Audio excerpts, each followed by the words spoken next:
ملتمس ہوں کہ حضرت والا 28 پر تشریف لا کر ہم سبھی کو اپنے قیمتی پند و نصائح سے سرفراز فرمائیں۔ حضرت والا سے متعلق اور حضرت والا کی نظر یہ شعر کر دینا، اس موقع پر کہہ دینا مناسب سمجھتا ہوں۔ رفعتیں اور بلندی بھی تجھ پہ ناز کرے، رفعتیں اور بلندی بھی تجھ پہ ناز کرے، تیری یہ عمر خدا اور بھی دراز کرے۔ حضرت محقق صاحب بسم اللہ الرحمن الرحیم۔ اس وقت خطابت اور لمبی چوڑی تقریر کے لیے میں آپ کے سامنے حاضر نہیں ہوا، اس لیے کہ اس وقت آج کا میدان آپ کے پاس، اور آج کا میدان جو جیتا ہے وہ آپ نے جیتا ہے۔ ہم تو بیان اور خطاب کرتے کرتے سنتے سناتے بوڑھے ہو گئے، لیکن اب آپ کو اس مستقبل کا سپاہی بننا ہے، اور جن قیمتی تاثرات کا اظہار ہمارے مہمان معظم نے کیا ہے، جو انتہائی صالح، فعال، قابلیت و قبولیت اور صلاحیت و صالحیت کا عظیم پیکر اور مجسمہ ہے حضرت مولانا غفران صاحب، استاد دارالعلوم دیوبند۔ میں سمجھتا ہوں کہ حضرت والا کے تاثرات اور اندر کا اظہار مسرت اور جن قیمتی نصائح سے آپ کو نوازا، یہ ہمارے لیے، ہمارے ادارے کے لیے اور ہمارے طلباء کے لیے سند کی حیثیت کرتا ہے۔ میں اس وقت بہت توجہ کے ساتھ 8 حضرات کے خطابات کو سنا۔ میں اس وقت اپنی وجہ جو میرا مزاج ہے اسلام و طبیعت کا یا اس لائن سے نہیں ہوئی کہ خطابت ہی کی لائن سے 1 گھنٹے میں 2-4 باتیں آپ کے سامنے شیئر کروں گا تاکہ وہ آپ کو زندگی کا کام آئے۔ سب سے پہلے میں اپنی بات کو شروع کرنے سے پہلے اس ادارے کے ناظم اور بس اشرف البیان کے بڑے رواں عالی جناب مولانا مفتی شاداب صاحب شفیع رحیمی متضلع کو بہت ہی ان کی گہرائیوں سے مبارکباد دیتا ہوں کہ اس پود کو انہوں نے سال کے شروع سے اب تک بنایا، سنوارا، نکھارا، سجایا۔ الحمدللہ وہ پود اس وقت ثمر آور ہے، اور کسی مالی کے لیے اس سے زیادہ خوشی کا موقع کوئی نہیں ہو سکتا کہ اس کی لگائی کی کھیتی اس کے سامنے پھل دے۔ اس لیے اس میں میرا کوئی حصہ نہیں، انجمن بزم اشرف البیان میں میرا کوئی حصہ نہیں ہے، اس میں نہ میں کوئی انٹرفیئر کرتا ہوں۔ یہ شعبہ مولانا سے متعلق ہے، اور مولانا نے آج اتنا کامیاب پروگرام کر کے اپنی صلاحیتوں کا لوہا منوایا ہے۔ ان سے دعا کرتا ہوں کہ اللہ تبارک و تعالیٰ اس صالح فعال عالم دین کو خوب ترقی حاصل اور علم میں عمل میں برکت عطا فرمائے۔ ہمارے اس اجلاس کے نظامت کے فرائض انجام دیے مفتی پرویز صاحب، جو بہت ہلکے پھلکے اور بہت ہی چھوٹے سے آدمی ہیں، لیکن اللہ تبارک و تعالیٰ نے ان کو جو صلاحیت سے نوازا ہے وہ یقیناً قابل رشک ہے، اور میں ان کے لیے دعا کرتا ہوں کہ اللہ تبارک و تعالیٰ اسی حوصلے کے ساتھ آپ میں سے ہر ایک کو جامعہ کی اللہ کے دین کی ترجمانی کرنے کا اور حوصلہ عطا فرمائے، اور آپ جہاں جائیں وہاں اللہ آپ کو مقتدی عالم دین بنائے۔ اس وقت ہمارے درمیان برکت العصر حضرت اقدس سید اندر میاں، جو ایک ایسے خانوادے سے تعلق رکھتے ہیں کہ جن کا علمی، عملی، روحانی، دینی، دعوتی، اصلاحی، انقلابی خدمات دارالعلوم دیوبند سے بھی 150 سال قبل سے اور 300 سال کا زمانہ اس خاندان کے اکابر کو یہاں علم دین کی خدمت کرتے ہوئے ہو گیا ہے۔ میں سمجھتا ہوں کہ ناظم صاحب نے جن شخصیات کا انتخاب فرمایا، یہ میں ان کی دور اندیشی کو داد دیتا ہوں کہ ایسے حضرات کو انتخاب فرمائے۔ یقیناً ان حضرات کا ہمارے درمیان میں موجود ہونا یہ ہمارے لیے باعث ہے۔ میرے بہت ہی مشرف و محترم اور ہمارے اکابر کے منظور نظر اور عجز و انکسار، تسلیم و رضا اور ایمانی اور عرفانی صفات کا پیکر حضرت مولانا مفتی مصطفیٰ صاحب، استاد دارالعلوم دیوبند۔ اگر کسی کو عجز و انکساری اور اخلاص اور جو ایمانی صفات ان کا کوئی چلتا پھرتا نمونہ دیکھنا ہو تو وہ حضرت مفتی صاحب کا ہے۔ ایسے حضرات کا آپ کے کتابی پروگرام میں آنا یقیناً بچوں آپ کے لیے بہت بڑے اعزاز کی بات ہے۔ میں حضرت مولانا کا بڑا بندہ ہوں اور بہت دل سے قدر کرتا ہوں خدا اس عالم جلیل اور عالم نبیل سے اللہ خوب دینی خدمات لے اور اللہ ان کو اپنے وقت کا ایسا مقتدی بنائے کہ عالم کی جو خوشحالیوں سے فیض کیا۔ دو تین بات آپ سے۔ نمبر 1، جب یہاں سے نکل کر آپ میدان میں جائیں گے تو جب آپ کو کسی بیائی کے پروگرام میں بلایا جائے گا اور آپ اس کے لیے مدعو ہوں گے تو آپ میں 2 طرح کی سوچ پیدا ہوگی۔ اور یہ یاد رکھیے عزیز طالب علم کہ سوچ ایک بیج ہے جو انسانی دماغ میں اگتا ہے اور اس بیج کو انسانی دماغ میں چلایا جائے۔ جیسا یہ بیج آپ اگائیں گے ایسے ہی اثرات آپ کے جسم پر پڑیں گے۔ میں کیا کہنا چاہ رہا ہوں سمجھیے۔ اگر آپ تقریر کے لیے پہنچے، برکت العظم سید انضر میاں صاحب ہیں، حضرت مفتی مصطفیٰ صاحب ہیں، حضرت مولانا عرفان صاحب ہیں، میں کیسے بول پاؤں؟ نہیں، اس لیے جو آپ نے اپنے دماغ میں بویا ہے، جو آدمی بوئے گا وہی تو کاٹے گا نا۔ کہ بھائی سمجھ رہے ہیں یہ کتابت کے ضروری اصول ہے۔ اس لیے سوچ آنا پیدا کی۔ اب کیسے آنا پیدا کریں گے؟ ان حضرات کو ختم کر دیں؟ نہیں، اس کو آنا بنانے کا طریقہ یہ کیا دن ہوگا 5 تاریخ کا مغرب کے بعد کا وقت کیا سبحانہ اکابر کے سچے جانشین محبوب اکابر حضرت انضر میاں صاحب دامت برکاتہ العالیہ وہاں میراث کے فرق کے باکمال عالم دین حضرت مولانا مصطفیٰ صاحب استاد دانلوم وہاں ہوں گے اور میں وہاں بولنے کا مجھے موقع ملے گا۔ واہ میرے مولا تیرا شکر ایسا تقریر کرے گا کہ نہیں کرے گا؟ ایک انداز ہے اپنے آپ کو منفی سوچ سے آراستہ کرنا اور ایک ہے اپنے آپ کو اچھی سوچ سے آراستہ کرنا۔ جیسی سوچ آپ یہاں پیدا کریں گے وہی سوچ آپ کو پورے جسم پر آپ کے حاوی کرے گا۔ اور یاد رکھیے ایک جملہ کہ خوف یہ انسانی صلاحیتوں کا قاتل ہے، دشمن ہے۔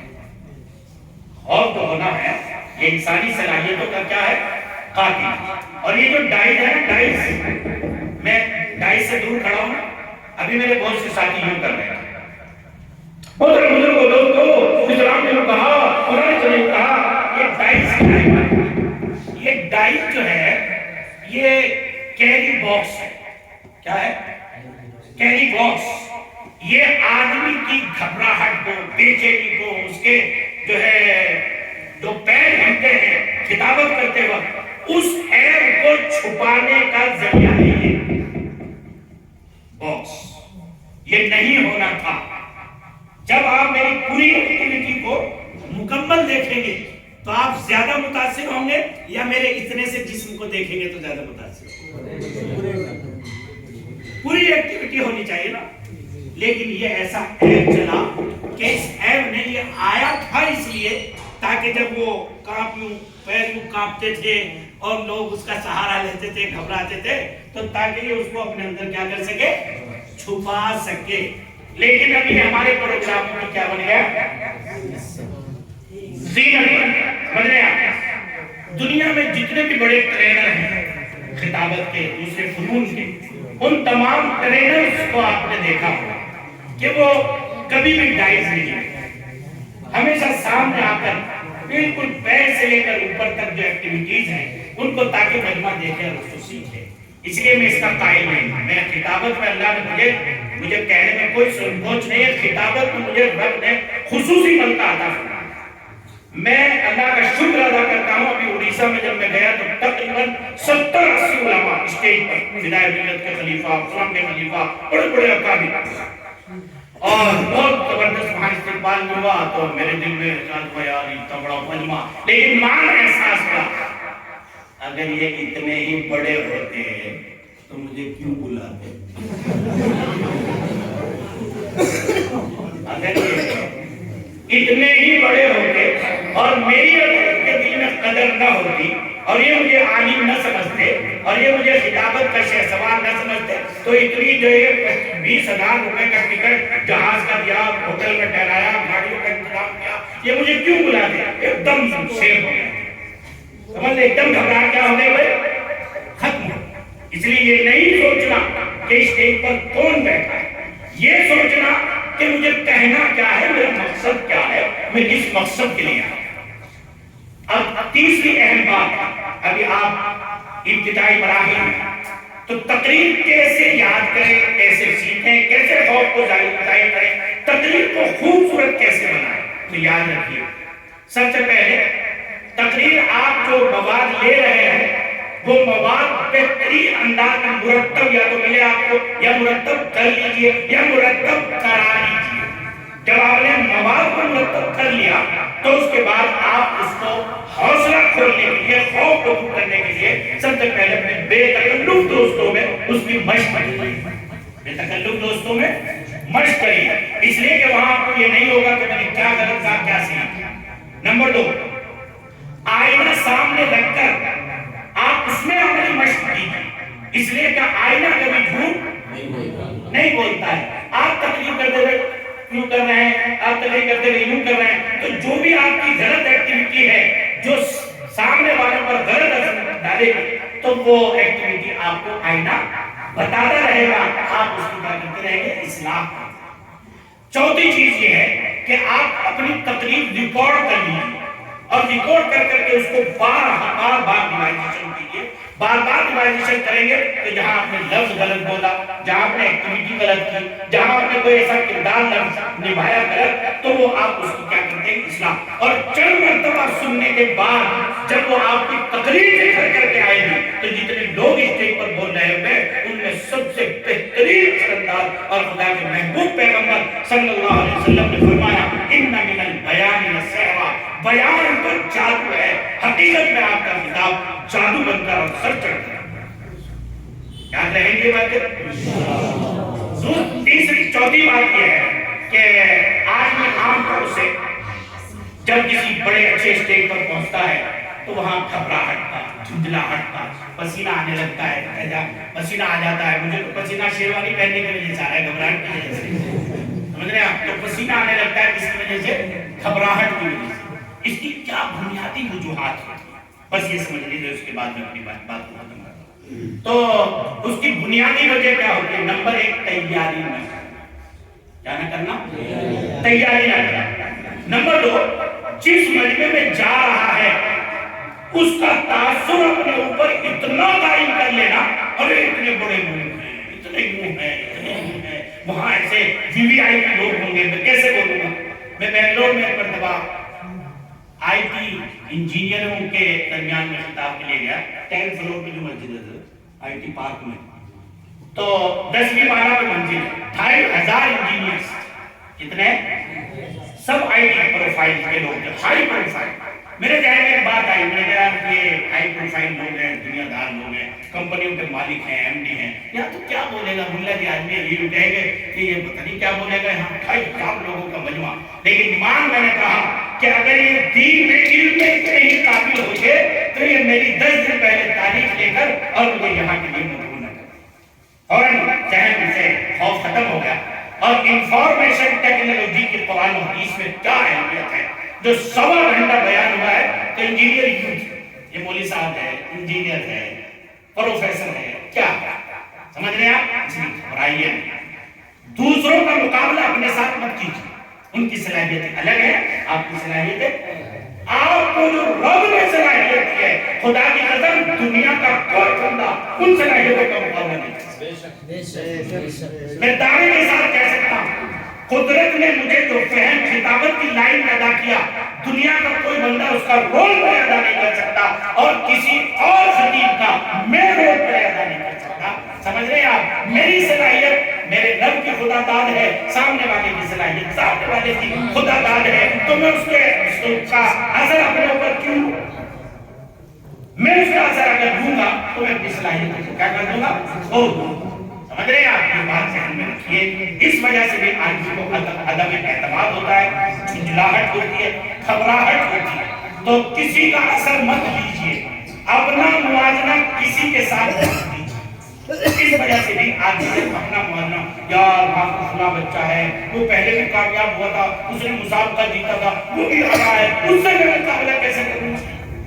یہ اگر بات آپ کے اندر پیدا ہو گئی نا تو آپ دوسرا مسابقہ بھی جیت نہیں سکتے ہیں، اور یہ آپ کی ناکامی کی بنیادی اینٹ، سمجھ رہے ہیں آپ؟ اور اسی سلسلے میں جو عدم اعتماد آدمی کو اپنی صلاحیتوں پر ہوتا ہے، اس کی جو ریزنز ہیں، جو اس کی بنیادی چیزیں ہیں، ان میں سے ایک بنیادی چیز یہ ہے کہ آدمی کے پاس مواد ایکسٹرا نہیں ہوتا، مواد ایکسٹرا نہیں ہوتا، اور جب مواد ایکسٹرا نہیں ہوتا تو سامعین اس سے متاثر نہیں ہوتے۔ اس لیے اگر 10 منٹ بولنا ہے، یاد رکھیے ساری زندگی، اگر آپ کو کسی نے دعوت دی کہ حضرت آپ کو صرف 10 منٹ بولنا ہے تو آپ آدھے گھنٹے کی تیاری کر کے جائیے، اس لیے کہ 70% تو خود ہی غائب ہو جائے گا۔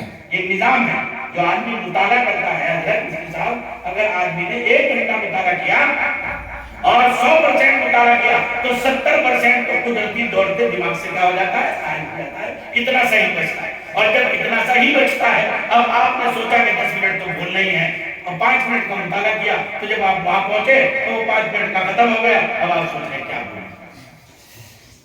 سمجھ رہے ہیں آپ؟ یہ بالکل ترتیب کے خلاف ہے۔ 10 منٹ بولنا ہے تو آدھے گھنٹے بولنا ہے تو 1 گھنٹے کا مواد آپ کے پاس ہونا چاہیے، تاکہ آپ جو ہے اس کو۔ اور ایک بات، یہ بات دھیان میں رکھیے کہ ہمیشہ جو خوف ہوتا ہے، آدمی سے خوف جو ہے گھبراہٹ کو بڑا کر دیتا ہے، بہت بڑا کر دیتا ہے۔ وہ گاؤں کا واقعہ سناؤ کہ ایک بلا آتی تھی اور وہ بلا کسی کا انتخاب کرتی تھی اور وہ اس کے لیے قربانی کے لیے ایک آدمی کو چھوڑ دیتے تھے۔ ایک دن ایک صاحب ایمان اس گاؤں میں چلے گئے اور انہوں نے کہا کہ میں تمہاری جگہ پر اس بلا کے لیے اپنے آپ کو پیش کرتا ہوں کہ دیکھوں گا کی طرف پڑے۔ چنانچہ رات کا سمے ہوا، پورے گاؤں میں سناٹا چھایا ہوا تھا، اور یہ مولوی صاحب جس وقت میں رات کو شور ہونا شروع ہوا تو یہ اس کی طرف کو بے خوف کے ساتھ بڑھے، جیسے بڑھتے رہے اس کے قریب آتے رہے تو پہلے تو وہ 16 فٹ تھی، پھر اور قریب ہے چھوٹی ہوئی، پھر اور قریب ہے اور چھوٹی ہوئی، حتیٰ کہ یہ جب ڈرا نہیں، گھبرایا نہیں، تو پھر وہ بہت بڑی بلا جو ہے کیا ہو گئی، اتنا سا ایک اژدہا تھا جس سے آواز نکل رہی تھی، لیکن خوف اسے بڑا کر کے دکھا، خوف سے بڑا کر کے دکھا۔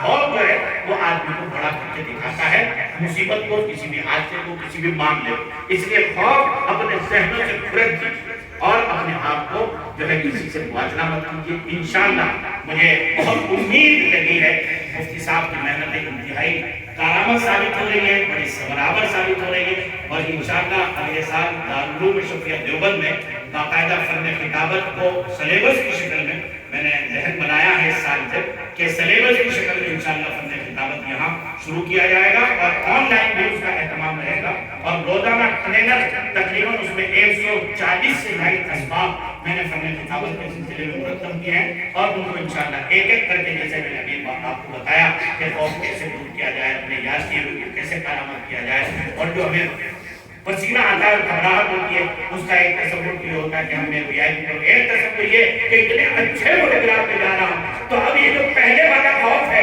کہ اتنے بڑے لوگوں میں میں کیسے بولوں گا، یہ آپ کو تصور کر دے گا، چھٹا دے گا، اور یہ تصور اور یہ احساس کہ آج بڑا مبارک موقع ہے کہ اتنی علو علم ہستیوں کے درمیان میں مجھے بولنے کا موقع ملے گا، تو یہ آدمی کے سر کو جو ہے جھکائے گا نہیں، بلکہ شان سے بولنے کا حوصلہ عطا کرے گا۔ بات سمجھ میں آئی؟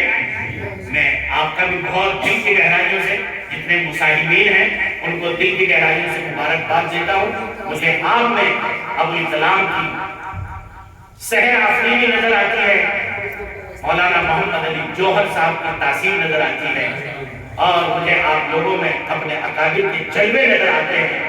جب آپ محنتیں کریں گے تو انشاءاللہ میدان عمل آپ ہی کے ہاتھوں میں ہوگا اور آپ مستقبل کے بہترین خطابت کے شہ سوار ثابت ہوں گے۔ لیکن آخری بات یہ سن کر کے جائیے کہ خطابت میں ملکہ بڑے لفظوں میں نام آئے، میں مجمع پر چھا جاؤں، میں مشہور ہو جاؤں، میں لوگوں میں ممتاز خطیب کہلاؤں، یہ زہر ہے خدا کی قسم، یہ ساری پرموت تاثیر کو ختم کر دے گا۔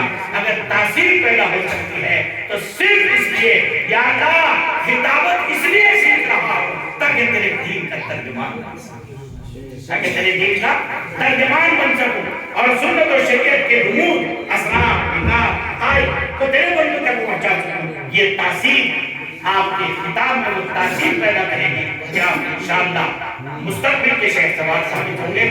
میں مولانا شاداب صاحب کو ناظم اجلاس اور اس کی نظامت کر رہے مفتی پرویز صاحب، استاد حدیث، استاد فقہ دارالعلوم شفیہ دیوبند کو اور تمام ہی اپنے اساتذہ کو، جناب خالد قادری صاحب ہیں، مفتی احمد الحق صاحب ہیں، مولانا عبداللہ صاحب ہیں، ناظم طالبان اور ان سب حضرات نے بڑی محنت کی ہے، اور دیگر حضرات بھی جو اس وقت مجمع میں نہیں ہے، اپنے سفر پہ ہیں، وہ نہیں آ سکے اس وقت پروگرام میں۔ میں ان تمام اساتذہ کا دل کی گہرائیوں سے مبارکباد پیش کرتا ہوں۔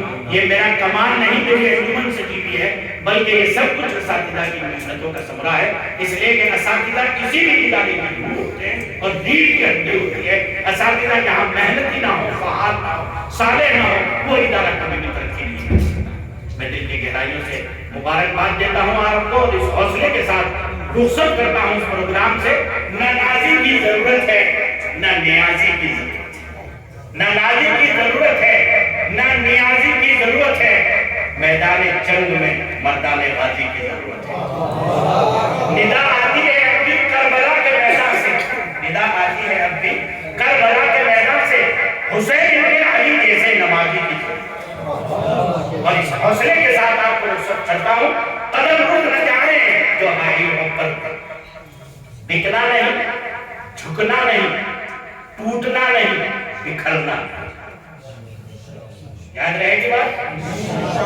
جھکنا نہیں، بکنا نہیں، بکھرنا نہیں، ٹوٹنا نہیں۔ قدم رک نہ جائے جو حائل ہو پردے، اٹھاتا ہٹاتا چلاتا چلا جا، سرے دور چمکی تھی جو چند ساعت، دلوں پر بجلی گرا۔